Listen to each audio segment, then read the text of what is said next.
Et nous revoilà. C'est bientôt Noël. Longue pause. euh, Sans vraiment de raison. Enfin, si. La raison, c'est que j'ai loupé une semaine. Et quand on arrête de faire un truc comme ça, ben, on a une excuse pour arrêter après. Donc, c'est pour ça que je m'astreins à écrire tous les jours le plus possible pour éviter que tout s'étiole comme ça. Et j'étais aussi arrivé à un moment où la période jubilatoire du premier jet du truc était passée et je rentrais dans des détails qui étaient plus techniques, plus chiants et j'avais pas envie d'expliquer pourquoi c'était technique et c'était chiant parce que j'avais l'impression que si j'expliquais ça, ça allait un peu... Enfin, c'est même pas ça allait, c'est que pour sûr, j'allais modifier la façon dont j'écris. Il y a un truc bizarre, c'est que quand on écrit, on remet des trucs forcément du quotidien, plus ou moins mâchés, sans s'en rendre compte. Si on lit un mot, si on... Je crois que j'en ai déjà parlé. Euh, Si on lit un mot, qu'on voit un truc, ben on va le retrouver dans ce qu'on écrit après, sous une forme bizarre. Et donc du coup, le fait de débriefer comme ça une fois par semaine, ben, ça peut avoir tendance à dénaturer ce qu'on est en train d'écrire. Et c'est peut-être pour ça que ben, je connais pas d'écrivains qui font un journal au jour le jour de ce qu'ils sont en train d'écrire, peut-être pour cette raison-là, que ça dénature et le fait d'avoir déjà un peu un propos réflexif sur ce qu'on est en train de faire, c'est peut-être pas une bonne idée.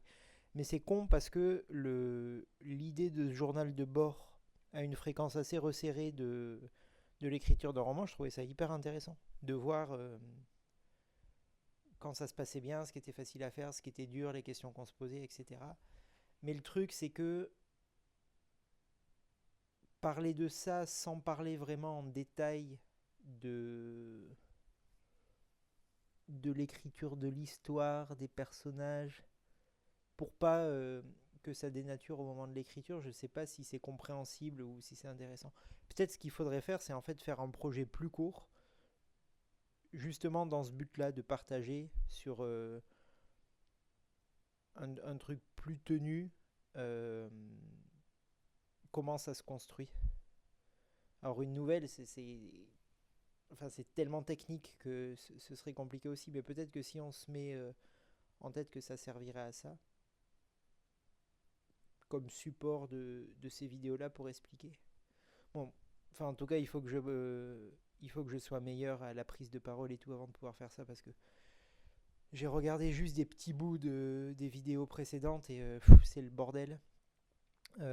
C'est marrant parce qu'il y a des personnes qui me disent, qui écoutent ça et qui trouvent ça intéressant, marrant.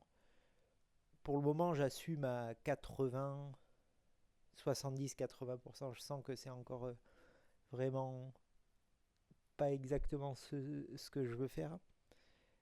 Mais bon, voilà. Donc, je vais essayer. Je me suis dit qu'en 2025, j'allais essayer d'en faire une par semaine. Euh, voilà, je vais voir si je tiens le rythme. Ce serait bien. Ou une fois toutes les 2 semaines. Bon, voilà. Donc, petite pause. L'écriture devenait compliquée. Avec ce livre-là, en fait, j'ai toujours eu un peu une envie, c'était de me montrer que j'étais capable d'écrire une histoire un peu à l'américaine, vraiment bien ficelée, quoi. Une histoire bien ficelée. Alors, c'est pas très à la mode, particulièrement, j'ai l'impression, dans la littérature française où c'est.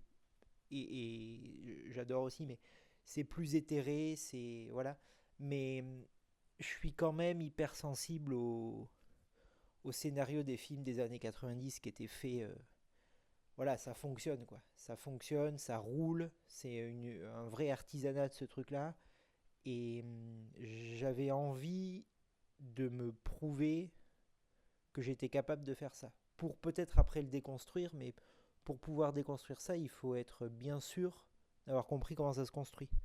C'est trop facile de dire je vais faire un truc un peu méta, machin, mais méta sans rien comprendre à comment c'est fait au début, ça n'a pas de valeur. Donc voilà, ça c'était l'idée. Donc j'ai lu pas mal de méthodes d'écriture de trucs de scénarios américains, donc c'est vraiment ricain dans l'écriture et tout, mais c'est intéressant parce qu'on voit que ben, il y a une il y a des ficelles quoi, des ficelles qui sont nombreuses, qui sont efficaces euh, et qui permettent de faire un squelette de son histoire qu'on va pouvoir après ben, couvrir de la chair de ce qu'on a envie de raconter, de ce qu'on est, de son style, du truc.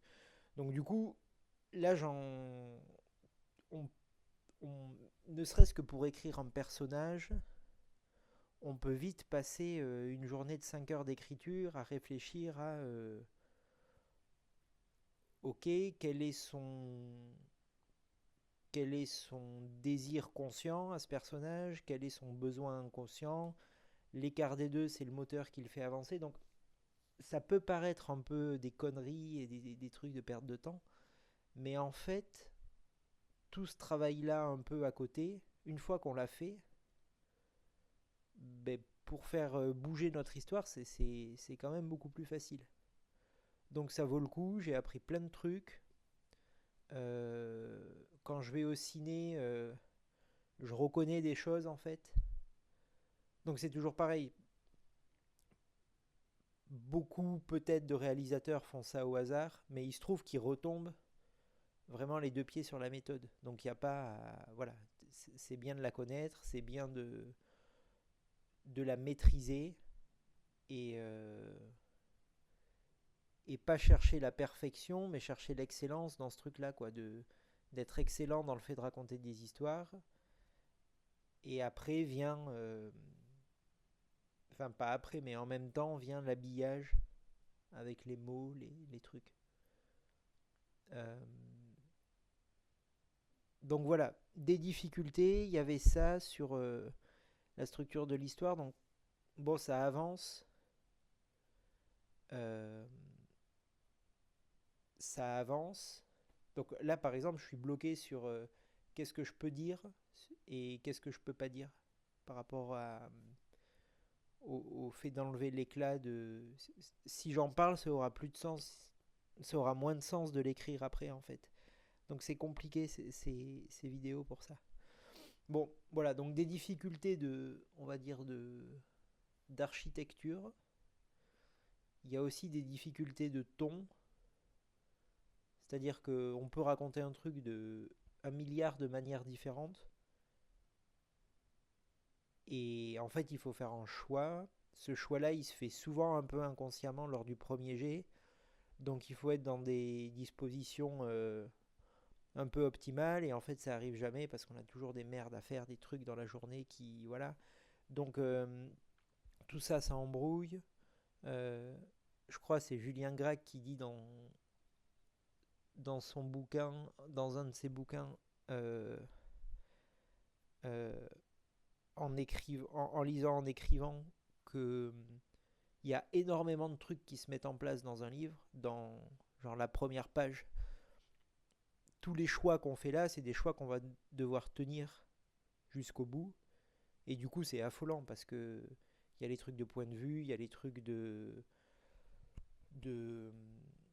de vocabulaire, de niveau de vocabulaire qu'on emploie, qu'est-ce qu'on se permet, qu'est-ce qu'on se permet pas, qu'est-ce qu'on permet au narrateur, est-ce que le narrateur est un personnage, est-ce que. Enfin voilà, c'est infini. Et donc, tous ces trucs-là, quand j'ai commencé à écrire, j'y connaissais que dalle. Donc j'écrivais un peu comme ça. Et maintenant que je m'en rends compte, ben, ça peut un peu bloquer. C'est-à-dire que enfin, je me prends plus le chou qu'avant. Mais bon, quand je relis mes trucs, c'est quand même bien meilleur. Donc voilà. Donc ça, c'était le premier truc. J'ai pris des petites notes quand même parce que il y avait pas mal de trucs à dire. Euh, ok. Nanana.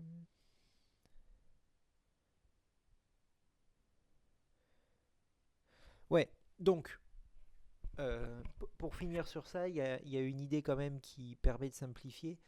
C'est cette idée d'écriture thématique. Donc, et ça pour le coup j'y crois, arriver à résumer un film ou un livre qu'on est en train d'écrire par le thème qu'on veut traiter là-dedans et construire autour de ce thème-là des déclinaisons de trucs et ça permet un peu de resserrer déjà toutes les possibilités. Ok, si je veux parler de, j'en sais rien, l'impact de l'absence de communication dans la violence, quel est le meilleur dispositif narratif qui me permet de faire ça? Est-ce que c'est un narrateur omniscient? Est-ce que c'est un narrateur interne à l'histoire? Est-ce qu'il vaut mieux que j'emploie un langage très parlé ou au contraire quelque chose de très soutenu? Et bon, cette idée d'écriture thématique, ça permet de garder, j'en parlais la dernière fois, de garder le rêve réel du début à la fin de l'histoire. Bon voilà, donc n'empêche que ça a avancé. J'ai bientôt fini. Enfin, j'aimerais bien avoir fini avant la trêve de fin d'année, l'acte 1 de l'acte 1. Donc je suis pas loin d'avoir je crois que c'est 30 000 mots, un truc comme ça. Donc ça fait une quarantaine de pages format poche. Bon, voilà, donc j'aimerais bien avoir fini ça. Là, la semaine dernière, j'ai fait une petite pause pour. Je vais en parler après, mais voilà, ça avance quand même. Les problèmes se résolvent à partir du moment où j'y passe du temps. Mais voilà, c'est un chantier et, et j'ai vraiment envie d'écrire une histoire voilà, intéressante, de pas me cacher derrière un truc un peu méta et d'arriver à parler de ce dont j'ai envie de parler. Et là, le thème de ce roman-là, ça serait que la vie prend le sens qu'on lui donne, en fait. Que par essence, la vie, elle n'a pas de sens, ça n'a pas de sens, tout ce truc-là. Mais qu'à partir du moment où on décide un peu arbitrairement de faire quelque chose, ben, tout s'anime à partir de ça. Voilà, c'est ça vraiment que je veux traiter. Euh, Donc voilà, je pense que j'essaierai de. Ce qu'il faut que je fasse dans ce journal-là, parce que je suis en train de m'apercevoir que ça me fait du bien quand même de verbaliser tous ces trucs. Il faut que j'essaye de m'y coller. Ce que je vais essayer de faire, c'est de parler des difficultés un peu techniques en fait. Ok, sur quoi j'ai bloqué cette semaine, ou au contraire, qu'est-ce qui s'est passé facilement, mais ça rentrer dans les détails de l'histoire. Donc voilà, à parler de tout ça du côté vraiment de l'architecte, du garagiste, du plombier du truc, plus que du dramaturge. Ça, je pense que c'est vite déjà très pompeux parce que bah, c'est des histoires de goût, de couleur, alors que la mécanique derrière est intéressante, je pense, le squelette. Bon, voilà. Après, euh, il y a une copine de mode qui est éditrice pour des bouquins d'art et on buvait un coup et qui a dit très simplement que, en fait, pour que les éditeurs s'intéressent à moi, il faudrait que je montre que j'existe, que je propose mes textes. Et je sais pas, tout le monde me le dit depuis méga longtemps, et là, ça a pris sens d'un coup. Et donc, je me suis fait un compte Instagram et je vais me laisser vraiment pendant un an. J'ai commencé le 1er décembre. Pendant un an, je déteste. Enfin, c'est pas que je déteste, mais ça me fait chier de devoir faire ça, de devoir faire ma pub. Euh, et puis même, ces putains d'applis, elles sont vraiment bien foutues. Donc là, j'ai installé l'appli qui passe des heures à regarder des trucs de merde. Et bon, voilà. Donc là, j'ai mis un truc de. J'ai droit à 5 minutes par jour. Donc c'est suffisant. Euh, et je vais poster 3 choses par semaine pendant un an. et je vais voir si ça fonctionne. Est-ce que j'ai des retours? Enfin, est-ce que ça me rapproche de mon rêve ou de mon envie d'être écrivain, publié, donc d'avoir voilà, ce statut-là? Euh, ou est-ce que ça sert à rien et je suis vraiment trop nul à ça? Donc voilà, je vais poster des poèmes, euh, liker des trucs. Je sais même pas trop comment ça fonctionne, mais voilà. Enfin, j'ai envie d'investir ce truc-là pour justement que les gens existent. Et il y a eu un truc, c'est qu'il a fallu que je choisisse du coup un pseudo pour ce truc Instagram et j'ai mis mon nom et mon prénom pour la première fois. Donc je pense qu'inconsciemment, le fait de plus se cacher derrière un pseudo, de signer par mon nom ces trucs-là, le fait de me dire qu'il y aura peut-être des élèves ou des parents d'élèves qui vont voir ça et le fait de dire bon ben c'est beaucoup plus important pour moi que ce que je fais au collège pour gagner ma vie. Donc voilà, je pense que ça voulait dire un truc aussi. Donc ça c'est fait. Euh, dans ma tête, je me suis dit, dans un an, il faudrait que j'ai 1000 personnes qui me suivent. Enfin, j'ai des trucs un peu idiots comme ça en tête, mais je sais pas bien comment ça fonctionne, les rouages de tout ça. Mais voilà, il faut que j'investisse ça et je pense que ça fait partie du jeu en fait. Si tu veux être écrivain, c'est pas juste être à ta table et écrire, il faut faire ça, il faut faire ça. Et en fait, en le faisant, c'est assez plaisant. Euh, Il y a un truc cool quoi. Donc, ça a été une décision. Et peut-être quelques jours après, donc c'est peut-être les étoiles qui s'alignent ou j'en sais rien, j'ai reçu euh, un mail comme quoi un de mes poèmes allait être publié dans la revue des ateliers de Laura Vasquez. Et j'ai eu envie de pleurer quand j'ai lu ce mail-là. Ça fait 10 ans que j'écris et c'est la première fois que j'avais un écho de quelque chose en fait. C'est-à-dire que je le dis souvent aux copains quand on parle de ça, tu passes beaucoup de temps à écrire ton truc, tu l'envoies à des maisons et tu reçois que dalle, tu reçois des fausses lettres de refus. Et c'est normal, enfin, voilà, il n'y a pas de problème, je comprends, mais en fait c'est très bizarre parce que par exemple quand je faisais un peu de musique, bon tu sors ton CD et tu sais que tu vas faire quelques concerts avec tes copains et que le truc va vivre un peu à son échelle, mais c'est trop cool de... Voilà, tu as passé du temps dans ta cave et après tu fais vivre ton truc. Et dans l'écriture, ça n'existait pas ça. Donc Instagram servira aussi à ça, à faire vivre un peu l'écriture. Et là, putain, j'ai reçu enfin un truc, une joie folle, j'ai méga bien dormi. Euh, donc voilà, là on est dimanche, ça sort, le truc va sortir à 20h06. Et je suis trop content. En plus, c'est pas un poème que je trouve hyper bien. Je sais pas trop comment il a été choisi, etc. Mais c'est marrant, ça parle des burpees que je fais. J'ai mis une vidéo de moi qui fait ça. Euh, que je fais 4 fois par semaine, 20 minutes, et c'est un truc un peu de... Voilà, ça me fait du bien au corps, ça me fait du bien à la tête, ça règle tout ça, et j'ai besoin de ça pour pas devenir fou. Euh, donc voilà, c'est ça qui a été publié, et je pense qu'il faut être obstiné en fait. C'est-à-dire que si je faisais pas ces trucs-là comme un débile euh, depuis longtemps, j'aurais jamais eu le besoin d'écrire un poème sur ça. Voilà, donc 2025, il faut que je sois vraiment obstiné, que je lise beaucoup, que j'écrive beaucoup et que je fasse vivre tout ça. Et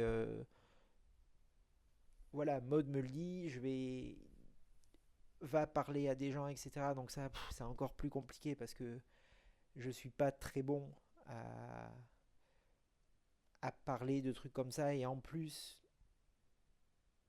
enfin c'est une sphère, ça peut vite m'énerver et ça peut vite m'énerver. Et je sais pas si. En plus, c'est de l'ego parce que les gens sont gentils, quoi. Mais ouais, bon, faut que je fasse la paix avec des choses encore. Mais voilà, en tout cas, essayer de faire vivre mon écriture, essayer de me faire voir, essayer de. Voilà, il faut promouvoir tout ça et écrire ce roman bien. Et j'ai l'impression que ce sera le roman qui fermera un peu une boucle. Ça fait longtemps que je veux traiter de ce truc-là et voilà, ce sera fait. Après, on passera à une autre phase. Écrire de la poésie à côté, parce que ça permet de justement pas travailler le squelette, mais travailler la forme de ce truc-là. Et, et voilà, pour février, j'ai un projet. J'en parlerai un peu plus tard, mais j'ai envie de faire quelque chose aussi. J'ai mon site internet qui se remplit et qui me remplit de bonheur aussi. Ouais, ça j'en ai pas parlé, mais j'ai un peu bidouillé des trucs. Donc maintenant j'ai un site à moi, quoi. Enfin, j'ai une page HTML, donc j'ai appris à coder pour faire ce truc-là. J'étais trop content de cette magie-là. Bon, voilà. Donc, je suis content. J'ai l'impression que là, il y a un peu un vent cool qui souffle. Donc, il faut que je suive ça. Et, et voilà, quoi. Euh, Passer de bonnes fêtes. Je sais pas si je referai une vidéo d'ici là parce que je vais avoir pas mal de trucs à faire. Peut-être le week-end prochain, je verrai. Mais en tout cas, pour les deux trois qui verront cette vidéo-là, déjà ça va s'améliorer. Passez de bonnes fêtes, prenez soin de vous et, et voilà quoi. Euh, Plein de bises, ciao.